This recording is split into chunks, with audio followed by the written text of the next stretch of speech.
It's showtime. People should not be afraid of their governments. Governments should be afraid of their people. You know, the right to bear arms is because that's the last form of defense against tyranny. Washington is fundamentally corrupt. There are more words in the IRS code than there are in the Bible. Made in America, heard round the world. You're listening to Blunt Force Truth.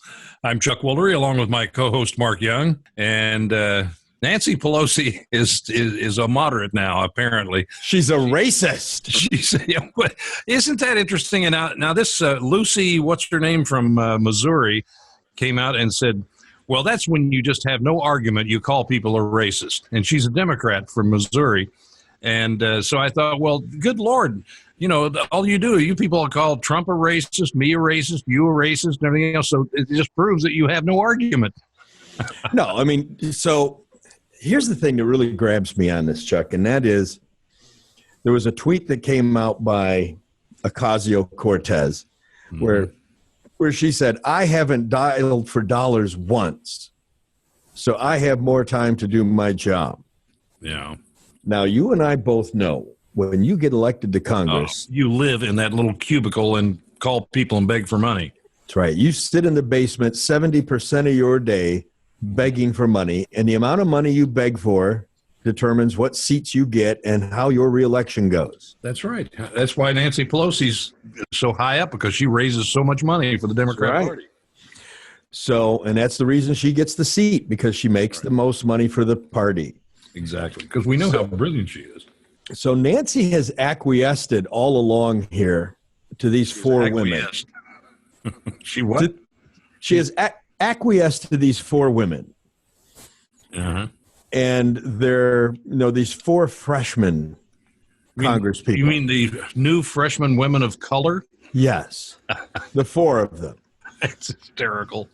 And she hasn't made them dial for dollars, and she's let them go on and make. Oh, is that true? She hasn't? No. Oh. Now, let me tell you what's going to happen. This is, to me, I'm not a defender of Nancy Pelosi by any means. I think she's flat out evil. But Nancy Pelosi knows more about politics, has forgotten more about politics than these four together know. Mm-hmm. They've come out against her. They've attacked her openly. Nancy Pelosi is not going to let that go undealt with. Well, the most telling thing was like the Hillary question. And that was the other day, Stossel or somebody asked her, said, what are you going to do with this progressive wing of your party? She said, what? I'm progressive. Yeah. Well, so here's my deal. Here's what I think. Ocasio and Tlaib and all these other people, Omar, they are flat out telling you what they want to do. And Nancy Pelosi knows that is absolutely that's political suicide. Right, because Pelosi's smarter than that. What you want to do, you get elected, and then you just do what you want to do.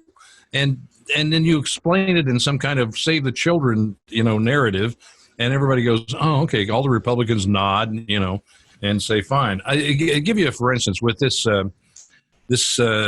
citizenship thing. Now, I understand that Obama took this off. It's been on the citizenship deal for 170 years. It's been around forever. So they took it off, and the Republicans said nothing, absolutely nothing. They never heard a peep out of them. They snored through the whole thing. The minute the Trump tries to put it back on, then the Democrat Party just coalesce, and over the smallest thing, whatever it is, it's so stupid. It's like voter ID. They've got no reasonable argument against it, but they'll go to the mat for you. Do you know what some of the other questions on the census are? No. You can't ask somebody if they're a legal citizen or an American citizen, right? Well, not really. I guess you could at one time, oh, yeah, it's there forever. Yeah. But here's the other questions. How many toilets do you have? Right, yeah. I know. How many desks do you have in your house? Mm-hmm. Do you have a computer? Do you own a tablet? How many cell phones do you use? Right. What is the roof on your house made out of? Are you a citizen? No, you can't ask that. No. But you can ask me how many toilets I have, do I have a desk, and what is the roof on my house made out of? And what some guy say the other day, they reprimand him or he lost his job or something because he wouldn't call a 6-foot man with a beard a woman. God, what is going on here? I mean, we really live in an alternative universe. It amazes me what people will seemingly accept, and yet it comes from the left-wing media, so God only knows, because nobody tells the truth there anymore. And I want to come back around to Pelosi for a minute. Yeah, I've got other things to say about her. Go ahead. Here's what I think is going to happen. I think these 4 women, especially AOC, re-election time's coming up. She can primary all of them. I think Nancy Pelosi will cut them off at the knees from DNC funds. Yeah, sure.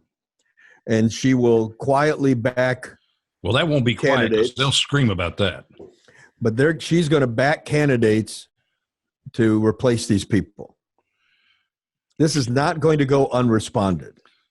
Yeah, the interesting thing to me is that the only difference between her and Tlaib and Ocasio and all of these other people, Omar, is that she does it quietly. They want to do it loudly. It's the same thing. But she's more experienced.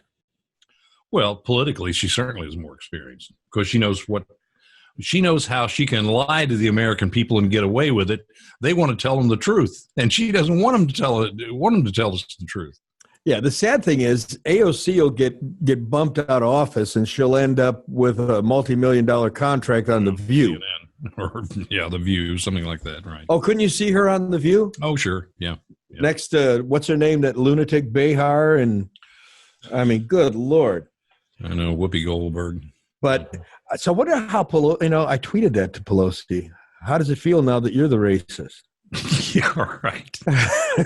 Yeah, when you've lost your argument and they call you a racist. Exactly.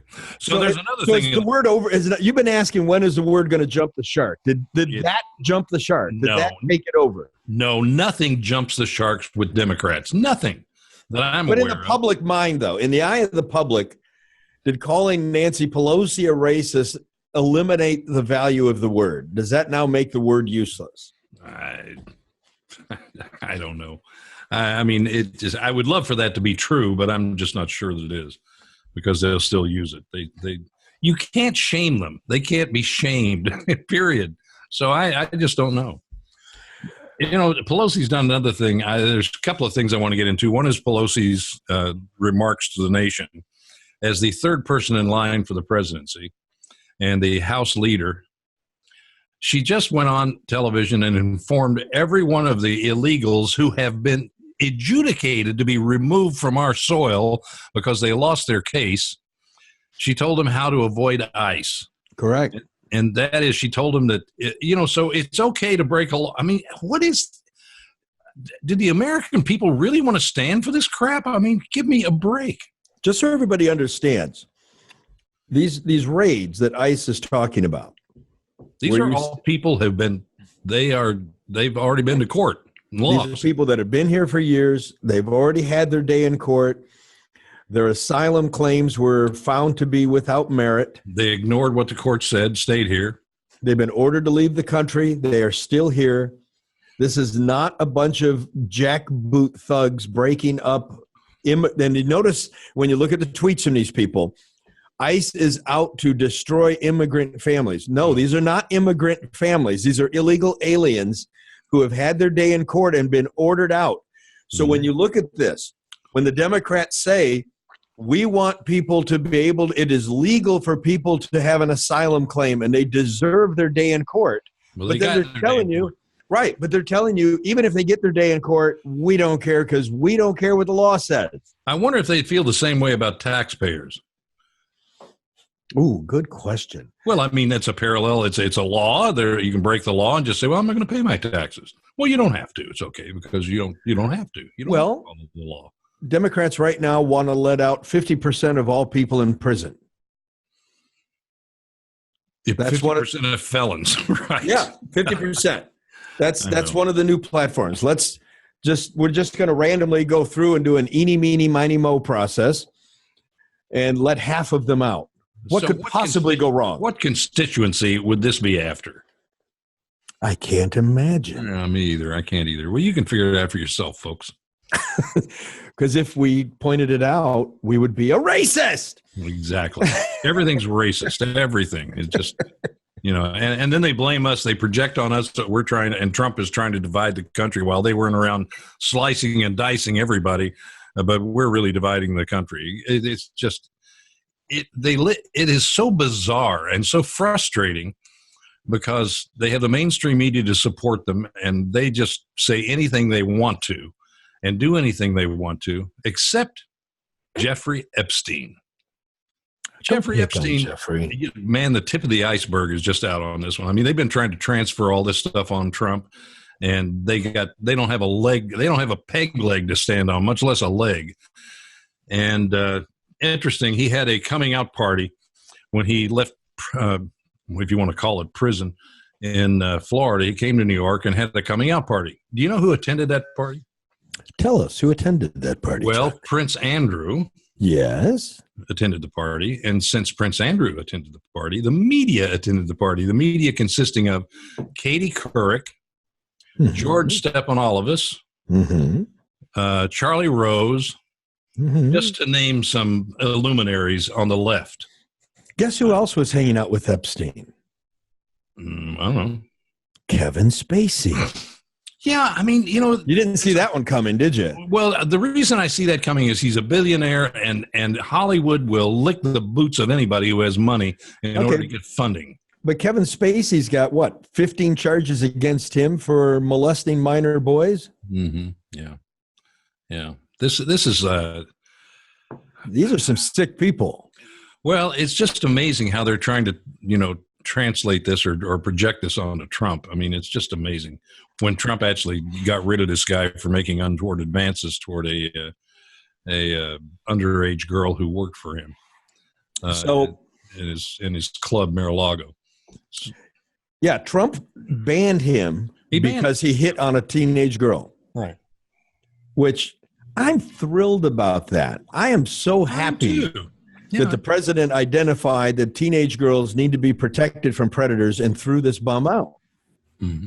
Notice you don't see anyone in the press say that other than maybe Fox News or places like here. Right. That's it. It's the, Fox News and then, independent people like us who are out here, spreading the news. But you won't hear CNN say the president threw Jeffrey Epstein out of his Mar-a-Lago club for hitting on a 15-year-old. You won't see that on CNN. Mm-hmm. Oh, by the way, guess who else had a real interesting contact with Epstein? Who else? Donnie Deutsch. Oh, that's no shock. He's a scumbag. Please. He's a dirtbag. He's from my industry, too. He's out of my world. I know he is. I know. That's why I mentioned him. He's such an outspoken liberal. Who lives in Trump Tower. Does he have a place in Trump Tower? Yeah. Oh, I wonder if he's got it wired. He's got an apartment in Trump Tower that he pays $40,000 a month in rent for. Are you kidding me? No, I'm serious. Him and Trump were best buddies. There's a place in Trump Tower? Yes. He's been there for years. Isn't that interesting? $40,000 a month in rent he pays for it. He and Trump were great friends until Trump ran for president. Yeah, I guess a lot of Donnie Deutsch was the ad guy who was on The Apprentice. Mm-hmm. He was one of the guests on the regular guest on The Apprentice to look at the team's advertising work. Boy, when your friends turn on you, it's number one, they're never friends. Obviously, they wouldn't turn on you. But it's really interesting to see these people just drag the crap they drag behind them when you become successful in an area that they disagree with. I mean, it's just amazing to me. You've been down that road. You've had friends turn on you. I know, but it's not as people don't care about me. I mean, I know, but you had I remember when that happened though, and you said to me, you know what? If people don't know who I am and they turn on me, then I just don't need them in my life. No, that's right. I mean, they obviously you just close that door. Yeah. Well, I have a interesting way of compartmentalizing things and just moving on. So Bill Clinton, sticking with Epstein here, Bill Clinton issued a press release saying his statement said, "I don't know nothing about those terrible crimes Jeffrey Epstein pleaded guilty to in Florida." Yeah, I thought Ted stripper pole just held the plane together. Exactly. It was just for support. Yeah, I thought it was like an architectural design piece. And he went on to say that I took 4 trips on Epstein's airplane. Now, why would he do this? He knows good and well that it's all, the FAA records and everything else. They got him dead to rights. And he said, so why would he I visited Epstein's apartment just one time. Mm-hmm. Now, the FAA logbooks for the Lolita Express shows that he was on the plane 27 times to Orgy Island. So why would you make a denial like that this is how confident people in power are. Because they know they own the press. Exactly. They own the press. So they can get away with anything they want to say and people just poo-poo it. Because they know the only people they have to deal with is Fox, us, Rush, Bongino, Levin. These are the only people they have to deal with. And they figure that we're talking to a bubble, that we're talking to the choir, and the rest of the world they'll believe I was only on the plane 4 times and I didn't say anything about it. Now, the flight logs show. Well, Hillary was on it too, wasn't she? 6 times to Orgy Island. And that's just a visual that I just can't get out of my head. Right. But at any rate, the flight logs also show that underage girls were on the plane when the president was on there, including the 5 times he ditched his Secret Service. And interestingly enough, they only use their first names. But you're on a 727. That's a big airplane, but you can see anybody in there. Now, if you're in there and there's a big round bed and there's a bunch of 14-year-old girls on the orgy bed, what's the chances you don't see it? You never notice. I never seen any of these girls. Really? Look, we know how absurd all of this is. It's like everything that comes out of Washington is absurd these days. Everything. And New York and Los Angeles. They're just absurd. It loses its flavor of a word when you start describing what really happened, what went on. And then people say, well, you don't know. You weren't there. Yeah, well, there are logs now, aren't there? Now it gets even better. The Clinton Foundation claims that Jeffrey Epstein lent his plane to Bill Clinton and others to perform work for the Clinton Foundation in September 2002. How many times can they fall back on the Clinton Foundation? How many times can they use that as an excuse? Well, I'm going to tell you why they can't. Because they claimed that he lent them the plane to use it for charity work overseas, right? Yeah. Except here's the problem. During that time period, in 2002, the Clinton Foundation was not federally chartered or authorized to do foreign work. Mm-hmm. Bill Clinton was not an officer of the Clinton Foundation at that point. And if you check the charity's 990s, the 990s that they have to file, because this would be called an in-kind donation, mm-hmm. there's no record of Epstein ever donating the plane to the charity. Mm-hmm. Are you saying it's a lie? And there's no FAA log of the plane being used for charity. Mm-hmm. Well, this thing with Epstein, we'll get back to other things in a minute, but he is the hot property right now. Everybody in New York all of a sudden doesn't know him. But the thing with him, do you know how he made his money? No one knows how he made his money. That's interesting. People are speculating it was when he ran a investment fund. But investigators all over the place are struggling to really find out how this guy got so rich. Mm-hmm.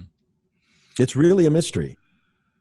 Well, it's going to be investigated. It's going to be done. He'll probably spend the rest of his life in prison, more than likely, and deservedly so.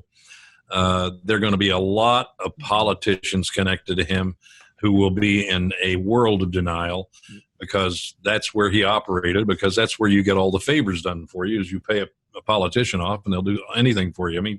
Chuck Schumer had, $22,000 donated to him, and he finally was shamed into giving it to, this charity. He's going to give it back to this charity for transporting women illegally or something like that. It's, that's just the opening salvo. Everybody's now going to try to repent. Oh, yeah, this is coming. They'll either deny or repent, one of the two.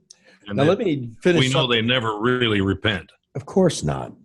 And I'm going to finish something here on Clinton Foundation. When we started on that, I was talking about the Clinton's 990s. The Clinton Foundation has never filed. What an incredible fraud this thing is.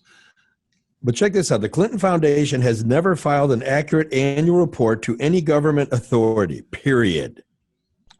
It did non-file 990s for the short period from the 23rd of October 97 through December 97.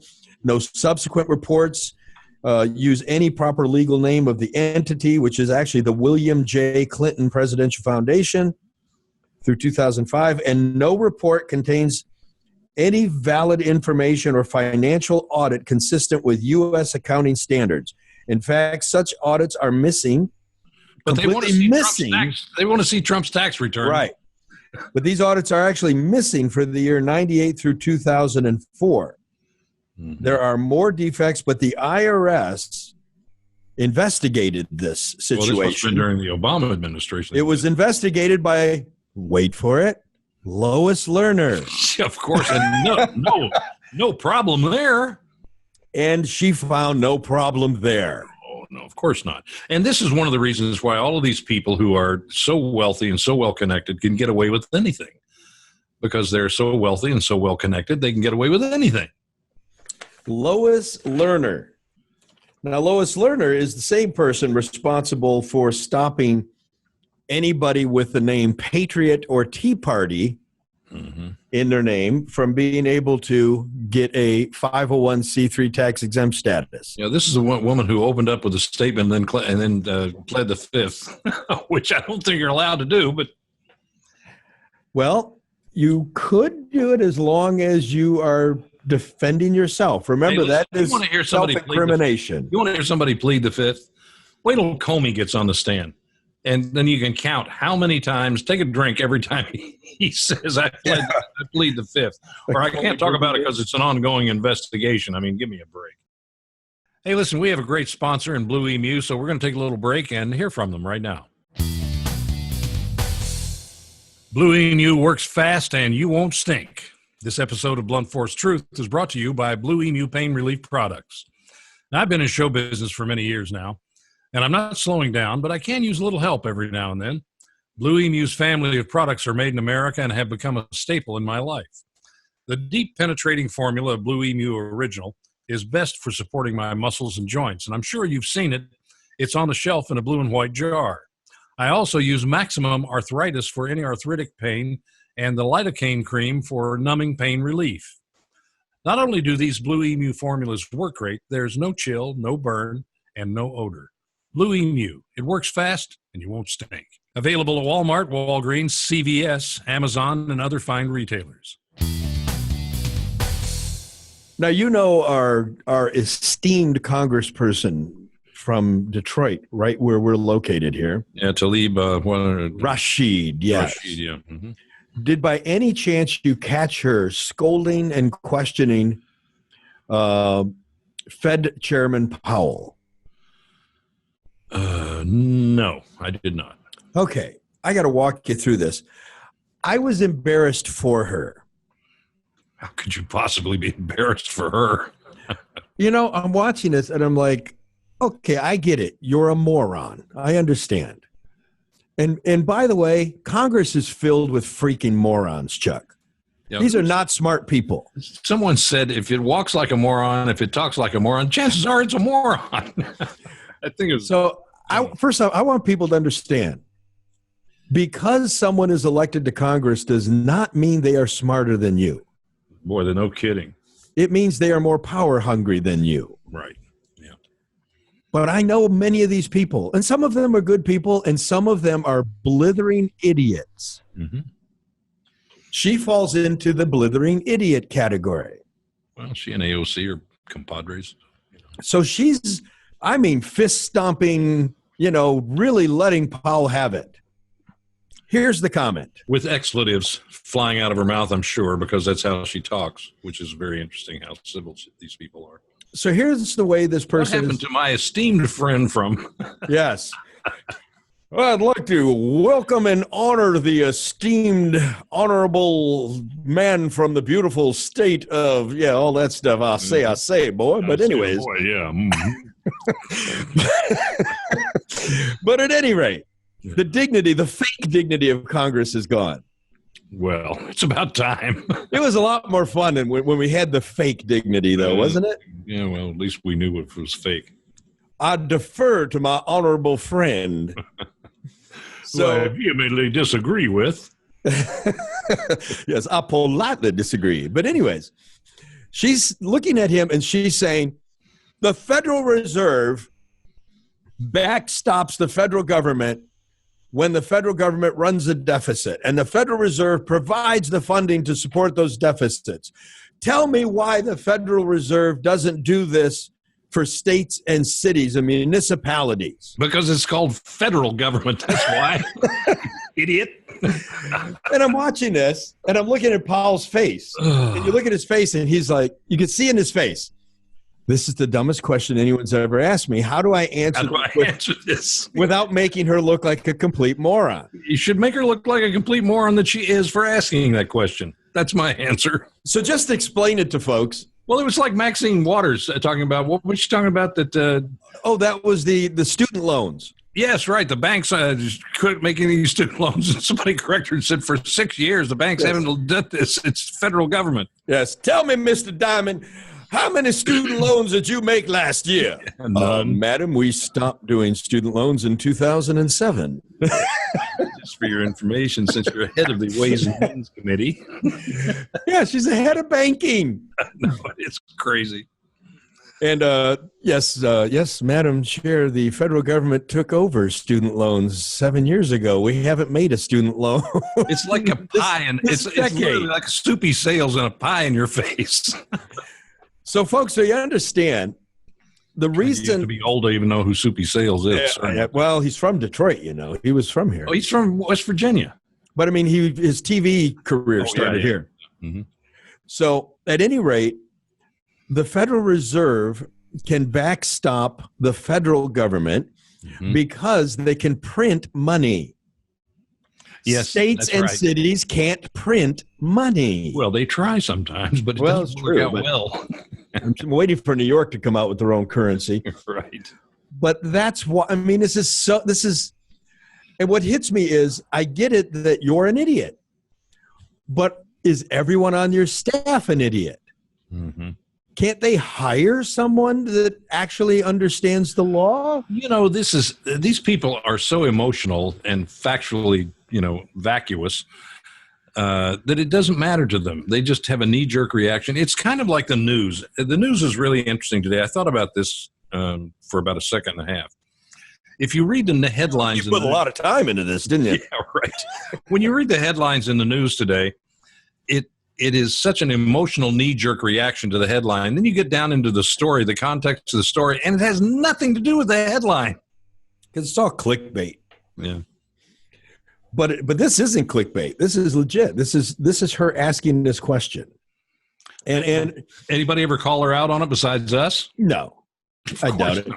Now, and here's the other thing I want to point out to people. This is the reason. What we're talking about here is the reason the European Union has been collapsing and having the problem they're having.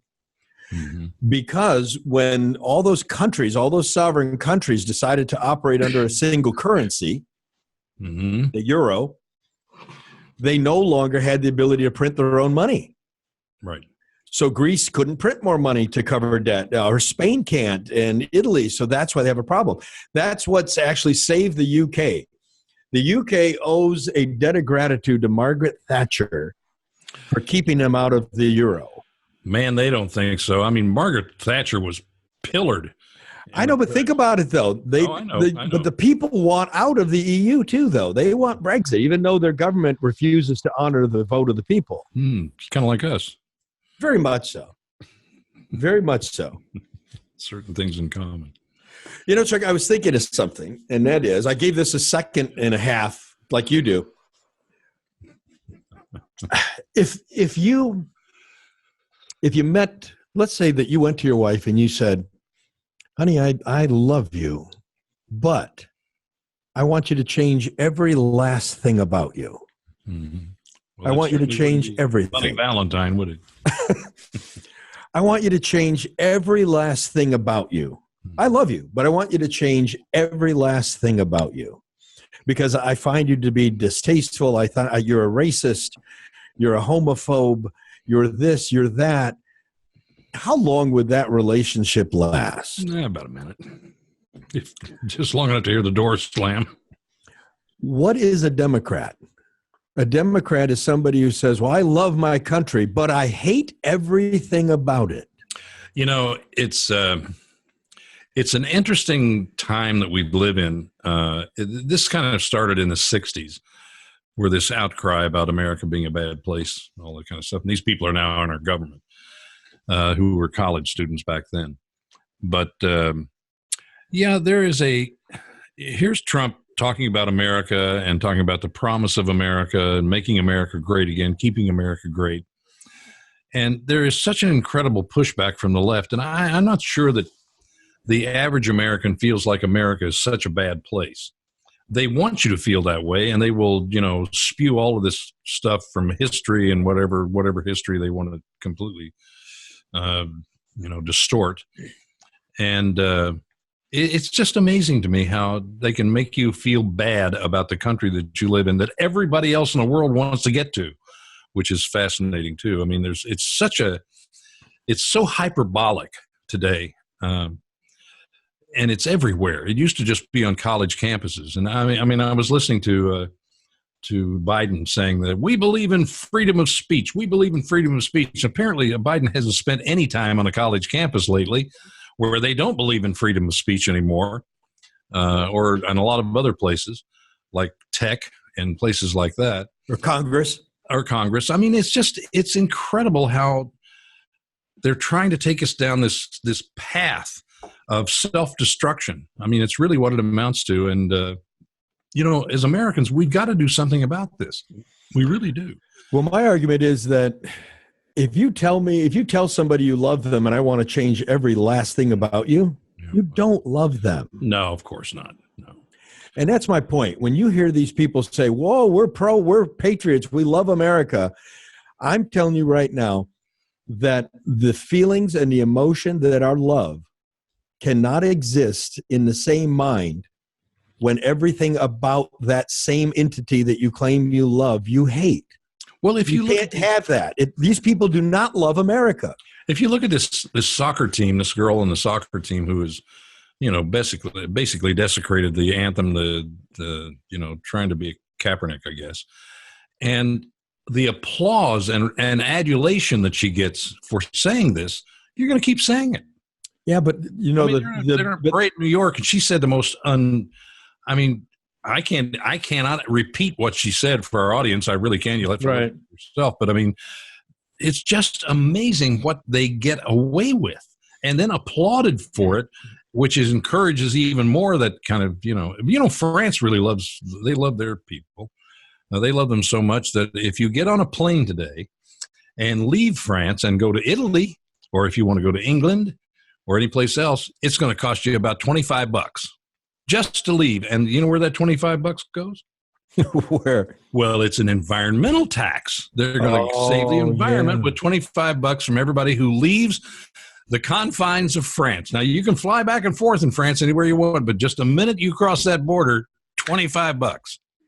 Well, they take those 25 euros and they throw it up into the air to plug the hole in the ozone. I mean, gee, many crap. And then what happens is the government throws it into the air. Whatever the atmosphere keeps it needed, and whatever falls down, the government keeps. It's beyond silly. It really is. It's just beyond silly. And now you see, by the way, that the viewership of the soccer games after this woman went all crazy, the last soccer game viewership went down significantly. Well, of course it will. Americans won't stand for that. And Chuck Schumer and what's that complete empty soup, de Blasio, are demanding equal pay for equal work. So here's the deal, and you know this as well as I do. The men's soccer team gets paid a lot more, but their attendance is a lot more, so they bring in a lot more money. So as an owner, you want fans, you want to bring people in, and they let these women say anything they want to say, obviously that's anti-American, and then expect Americans to show up and applaud them.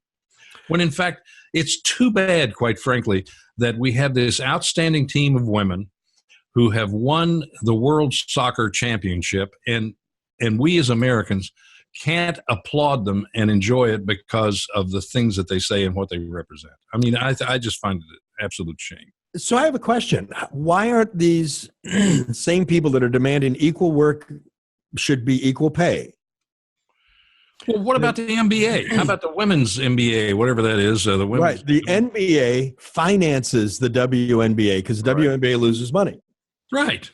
But here's my point. Why? Hey, listen, you know, I'm a big boxing fan, right? Right. All I have to see is women fighting on the undercard, and I'm out. Yeah, it's not fun. No, it's not. I mean, it's ridiculous. Looks like a cat fight. I mean, with the exception of Ali's daughter. Yeah. Rousey is a pretty good fighter, too. Well, yeah, she got knocked out. Ronda Rousey. But she looked like a man when she fought, though. Mm-hmm. But at any rate, why aren't they petitioning that Alec Baldwin work for the same pay? Yeah, that's right. Exactly. As a union scale actor who's doing the same work. Have you seen that? Speaking of Alec Baldwin, have you seen him do the new Match Game? I haven't seen it. I can't sit through that. Okay, well, he does it angrily. Well, I could see that. It's like, I watched it and I thought, you know, there's a Peter principle involved. How did he get this job? Who decided that Alec Baldwin was a charming guy that you really want to watch on television doing a game show? He's angry. I have a little history with this, so I can say that. Absolutely. I think he's angry because he thinks this is beneath his dignity. Well, I think he thinks everything's beneath his dignity as far as that's concerned. It couldn't be. I mean, these guys are I am a fine actor. Well, they're not a game show host. Sorry. It takes no talent to be a game show host, Chuck. Of course not. It's just interesting to watch this whole transition in my industry as well take place and what's happening. You should send him a tweet that says, I've never claimed to be an actor, but you are no game show host. I'm not going to get in it with Alec Baldwin or anybody else. I'll do it on your behalf. No, thank you. That's all I need.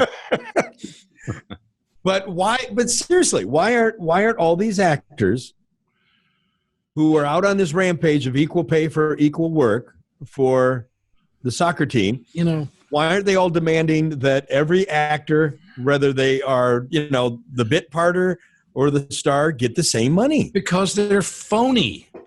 They're phony and they're just patronizing, and that's all there is to it. Everyone knows that that's never going to happen. I mean, it's like these Democrat promises all these people are making. They're making promises that will never happen. They know that it'll never happen. They're pandering to a few people. They're either pandering to black people. They by the way, you notice they never pander to Asians. Yeah, that's true. Ever. They never pander to Asians. They pander to illegals. They pander to black people. They pander to everybody, promise them things that'll never happen. And they continue to vote for them, whether they do or not, because they made the promise. And so the Asians too smart for this or just not big enough of a group? I don't know. I mean, if you can convince people they're on your side when they never do anything to help your side, and you continue to vote for them, then why not? I guess that's easy money. By the way, Arnold Schwarzenegger's all upset. Well, what's Arnold upset about now? Because the president was talking about The Apprentice, and he referred to Arnold Schwarzenegger as being dead. Well, Arnold Schwarzenegger tried to do this is another one. I mean, Arnold Schwarzenegger is who he is. I know him, a little bit. Mm-hmm. We ran across each other in Hollywood a lot, socially mostly. And but I mean, here you have someone who's completely out of their element, and they think they're brilliant, and they're not. And they can't stand it. It's the Peter principle all over again. You're good at some things, you're not so good at others. You can't be good at everything. Of course not. Years ago, I told you, years and years ago, before Arnold was famous, I used to work out with him. Mm-hmm. And he had a very good sense of humor. Oh, he's very funny. I mean, I sat between he and Stallone one time watching a movie at someone's house, and it was, they're very funny, both of them. Both of them are really funny. But he's upset because the president said he was dead, and he's tweeting out, "I'm not dead. I'm very much alive. Do you want to compare tax returns?" You know, this is another confusing Republican, too. This is a guy who said he was a Republican. He's a European. He's not a Republican at all. He just ran on the Republican ticket. But the president responded with, "I didn't say you were dead, just your career." Yeah. Well, yeah. There's that. All our careers die at a certain time. Mine's deader than a doornail. You know, it's just the way it is. You know, as far as game shows and things like that. Well, game shows. So Alex Acosta has agreed to step down. Well, you know, look, it's no great loss because he's in a position where he's just another, you know, notch on the gun stock for the Democrats of being able to put somebody out. Nobody knows anything about this thing yet, really. And quite frankly, I thought he gave a very lawyerly talk about, you know, how this happened. Nobody understood. He's incapable, and as most lawyers are when they speak their language, incapable of communicating with the average person. And so it just left a lot of questions as to, well, why did you do this? I mean, because the deal was a bad deal. There's no question as far as what Epstein did and what the New York is trying to charge him with today.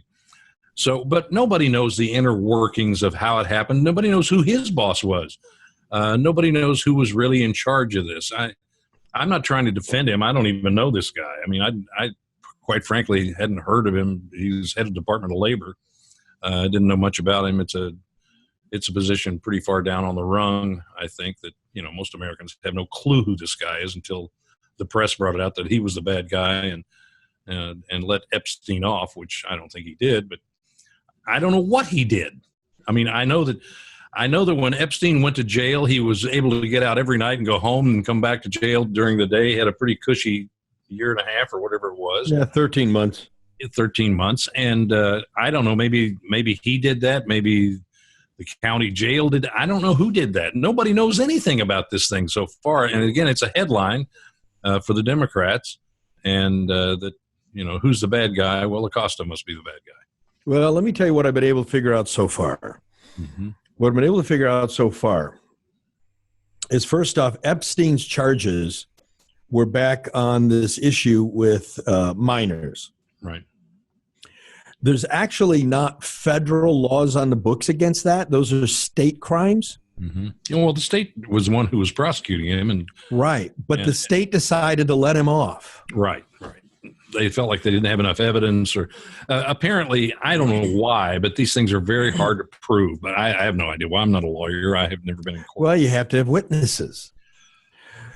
So all you need is one, isn't it? I mean, don't you just need one? Well, one would prove one charge, 15, but right. You know.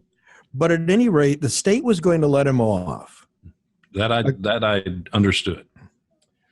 Acosta was the federal attorney general in Florida. Mm-hmm. So he brought the charges that he could bring against him under federal law. Mm-hmm. Now, Acosta to himself even thought that even he was going to lose that case. Now, here's the reason he was worried about losing that case, is because then FBI Director Robert Mueller was writing letters of recommendation to the judge for leniency or to let him off because he was an FBI informant. I've never heard that, but where did you get that? I've never heard that before. We have got that information. I will give you the sources. Where did it come from? I will have to pull the sources for you. Okay. But it seems to be challenge you on the air. No, it's okay. No, but it seems to be legit sources. Mm-hmm. And the dates line up. Mueller was the head of the FBI at that time. And the reports are that Epstein was acting as an informant to the FBI. Mm-hmm. I think you're going to see that Epstein's life is going to get peeled like one of these bloomin' onions at Outback. Yeah, it's kind of like this whole thing with Trump as it starts to unwind, layer after layer after layer after layer. You're going to find a lot of politicians. Now here's Mueller, which I'd never heard before, is involved. It's going to be interesting to watch this unfold. Now, a judge this week threw out the emolument clause case against the president. Big win. Big win. Absolutely. And you know what? And by the way, did you hear about any of this on CNN or MSNBC or the New York Times or WAPO? No. So here's the thing, and you get the same tweets that I get. It's the president's going down because Mueller's going to arrest him. Mm-hmm. The president's going down because of the emolument clause. The president, I mean, how many times do people say, keep laughing it up, you washed up game show host, you're Russian spy, president's going to prison any minute. Mm-hmm. And I've had all kinds of them, you know, because I'm the sidekick of the washed up game show host. Yeah, for sure. And will hit me that he's going down for the emolument clause. Okay, well, that one's dead. Now, so people started hitting me with a new one yesterday. And what's the new shiny object? The new one is, well, laugh it up, sidekick of the washed up game show host. Because even if he gets reelected and sits for 6 more years, New York State is still going to put him in prison once he's out of the presidency.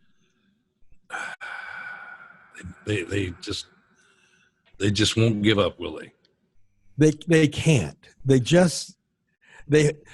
You know, And Chuck, these, by the way, and my big problem is these feckless Republicans, obviously not all of them, but a lot of them in Congress just don't do anything. They don't fight back. They just don't fight. you know what this is, though? This is literally, we kid, many of us kid about Trump derangement syndrome. Right. You know, including, you know, Sean and Rush and everybody. Yeah, there's no question. It's not a joke. No, it's not. It's not. It hurts. This is mental illness. And these people are clinging on to any hope they can find. Hey, listen, I This president's a criminal. I contend that Paul Ryan, you've seen this piece that Paul Ryan wrote about the president, how he just doesn't have any respect for him because he didn't know how to be a politician and all this kind of stuff. That's why we elected him. Paul Ryan probably spent all of his time trying to persuade Trump how to bend over like all Republicans do to the Democrat Party, and Trump would have nothing to do with it and couldn't wait to get rid of him. Ryan was too busy posing for pictures of himself with his shirt off. It was like he was our version of Vladimir Putin. Mm-hmm. So now, by the way. So now let me ask you something. Here's Omar in Minnesota in a packed congressional district, packed with Somalis and other Muslims that I don't know. I can't imagine anybody who's a Muslim would want to go live in Minnesota, but you know they're there for some reason, one way or the other. Yeah, how do you say that? Because the people there always call it Minnesota. Minnesota. So I'm not sure how that works out with that Somali accent. You know, it's inclement as far as their background, where they come from, and everything else. It's cold. I've been there. It's Exactly. really cold.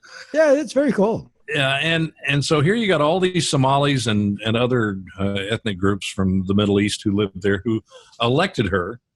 Then you have a city council who comes up and says, we're not going to do the pledge allegiance of a flag anymore because it is contrary to the diversity of our community. It's not inclusive, Chuck. It's just not inclusive, the pledge allegiance. That, you know, and liberty and justice for all just doesn't work here. Thinking, how do you get these people out when now you've got a congressional district that's loaded with their own people and they can elect who they want? So they go to Congress. They're not marginalized. They're pandered to, and it's just, where are we going to go? I mean, where are we got a whole lot of people in this country that we've let in who hate this country, and we have a Democrat Party who feeds that, and a mainstream media who also feed it. And where can you possibly go? Is there an upside to this anywhere? You know, one thing I do want people to understand, there is no upside to it, but what I do want people to understand is, yes, you have people like Omar who get into this country and then hate it. Hey, listen, we opened our arms. These people were in a refugee camp. We're in Syria or someplace like that, Somalia. Well, I think they went to a refugee camp someplace else after they left Somalia. She was 9 when she and her parents were allowed into our country. and then she got all of the benefits. Her parents got all the benefits. Where did she learn to hate us? Is it just the Muslim Islamist thing, or no? I'm going to give you an example. I went to an event last night because I know people. I know a lot. I know a few Muslims who aren't anything like her. I went to an event last night at the home of a gentleman. His name is Sam Kassab. Mm-hmm. And Sam is he was an Iraqi refugee who escaped Iraq. Right. He came to this country. He's been very successful. He's become very wealthy. Mm-hmm. He had a beautiful home, and he threw an event last night to raise money for wounded warriors. Okay. There was 300 or 400 people in Sam's house last night. Mm-hmm. And in his house, this man so loves America that when he starts talking about what America has done for him and his family, tears start coming in his eyes. That doesn't surprise me at all. He has the seal of the United States cast in the wall of his house as a relief. Mm-hmm.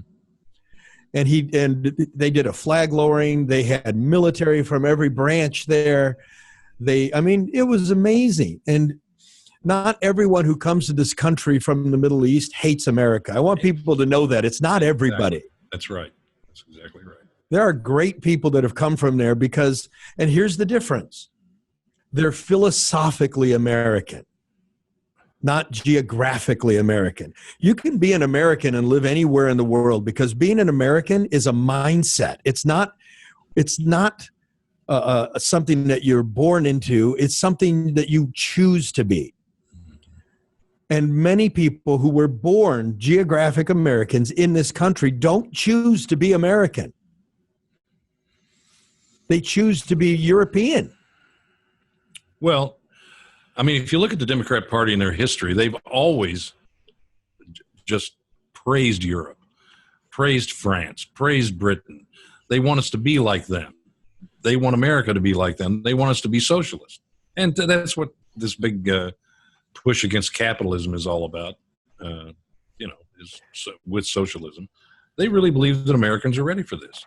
These people do not choose to be American. And that's why I said earlier, don't believe somebody who says, I'm a patriot, I love America, but we're a bad country and we're a racist country and we need to do reparations and we need to do this. No, you do not love this country if you want to tear it down. I'm going to tell you something. I believe this whole thing about you being a racist and I'm a racist and everybody else is a racist is the tool that they're using to divide this country to literally make people racist. They get so sick of it that they don't want to hear it anymore. And I really think that's the tool that they're using is trying to, well, they've obviously divided us. They've divided half of us. Now they're trying to divide the other half. And this whole attack on white people and the founding fathers because they were white and white privilege and all this crap, it's amazing. Now, by the way, Chuck, just hitting the wire right now is that the Mueller testimony may be off now. Well, Barr is an interesting guy. I thought that he's been very supportive of Mueller. Mm-hmm. And I don't get it, other than maybe they're friends. I don't know. Mueller was slated to testify before the Judiciary Committee for 2 hours. Well, with 2 hours plus of testimony before the House Intelligence and open setting. So now some of the lawmakers are complaining that's not long enough. So that's why they're... Well, you know what they did? Here's what the Democrats did. They set a time and said it wasn't long enough so they could cut out a bunch of people for asking questions. They're trying to box the Republicans They're out. trying to box the Republicans in. Exactly. Well, people on their side, too, couldn't ask questions. So it needed to be longer because we know how interesting those things are. But the reality is, whatever question the Democrats ask, Mueller's going to have to read out of that report. Exactly. They know that. But the Republicans can ask questions like, when did you first know that the president wasn't part of a conspiracy? Mm-hmm. How early did you know that? Why didn't you investigate Hillary Clinton?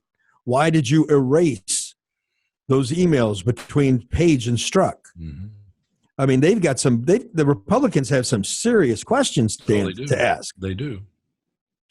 I do not see how the Democrats can turn a Mueller appearance to their benefit.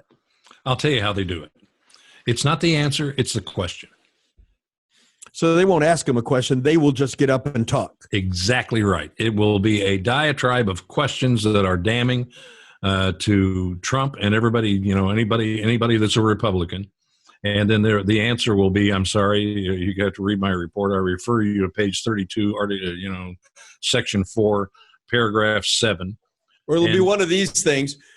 Well, Mr. Mueller, wouldn't you agree that President Trump actually slept with Vladimir Putin 3 times during the report? I withdraw that question. Yeah, it's the question. It's not the answer. That's how they do it. And here's the deal. The American people really don't watch these things, not by and large. They may have a viewership of 1 million or 2 million or whatever, but we have 360 million people. So they don't watch it by and large. What they do is they wait for the press to come out with their digest of it, and then the press mutilates everything, and then that's where they get their information. Well, sure. The press has been going wild right now saying that Tucker Carlson, because of Omar, has made all these racist attacks against Ilhan Omar. Mm-hmm. But if you watch it, he did nothing racist against her. I did watch him. I watch him every night. And the interesting thing about it is he did all these racist comments against an anti-Semite and a racist. I mean, come on. But he didn't say anything that was racist. No, I know. He was holding her accountable for her actions. It goes back to that lady, Lucy, what's her name, from Missouri, who claimed that Omar, or not Omar, but AOC calling Nancy Pelosi had no argument because she had to go call her a racist. So it's just crazy what's going on. So I'm going to give you a little bit of information here. I'm going to tip this off to you, and I'm not going to go into the whole story because it would be too long. Okay. But there's more evidence turning up between George Soros, Russiagate, and the Clintons. What a surprise that would be. First off, we're now finding that there are huge connections between the Open Society Foundation and the Clinton Foundation. Okay, Open Society is George Soros, no borders, all kinds of crap. Yes, just to remind people, if you didn't hear us talk about this a few weeks ago, the Open Society is George Soros' philosophy, and he's now turned it into an organization. Mm-hmm. What this organization believes is that this is not me making this up. There is a limited few number of enlightened individuals who are smart enough and wise enough to make decisions for the world, mm-hmm. and the rest of you are morons. That's right. Yeah. So you morons step aside. It always has to do, Mark, with the individual losing his freedom. I know this sounds, I know people say this and they say, oh, what are you talking about, our freedoms? It's always taking away the freedom and the respect that the Constitution has for the individual, not the government. And these people are all government people. They're not individual. They think you don't know anything, and you don't matter. They're going to make the decisions for you, not you. Well, this is what's interesting. Through the Clinton Foundation and the Open Society, mm-hmm. they have been backing people who are opponents of Vladimir Putin, Benjamin Netanyahu, Nigel Farage, mm-hmm. Viktor Orban, and what they've been doing is, so this is interesting. Here's the fear. The fear is if Donald Trump actually builds a relationship with Vladimir Putin, as he has with Netanyahu, mm-hmm. as he has with Nigel Farage, mm-hmm. it will cut out the Open Society from what they're trying to do. They don't want... the reason, this is what's so interesting, the reason they're trying to say Trump and Putin are this thing that they're not is because they're actually afraid that Trump and Putin will make an alliance. Mm-hmm. Because the Open Society Foundation, the Clinton Foundation, they not only want the destruction of the U.S., they want the destruction of Europe, of England, of Britain in particular. They want the destruction of Israel. And they want to actually destroy the government in Russia. Mm-hmm. So this whole Russia-Trump thing is to try to create strife between the U.S. and Russia, which is a very different twist on this, isn't it? Yeah, kind of. It is. Mm-hmm. But that's what's going on. Well, we've had an awful lot of information today, folks. I mean, it's just. I hope you listen. I hope you learned something. If you have any comments, please look us up on Stitcher and iTunes and Westwood One podcast. Podcast One, not Westwood One. Sorry. No. We're not on Westwood One. We're on podcast. You say Westwood One because your buddy that owns Podcast One used to own Westwood One. I know. They're the competition now. Okay.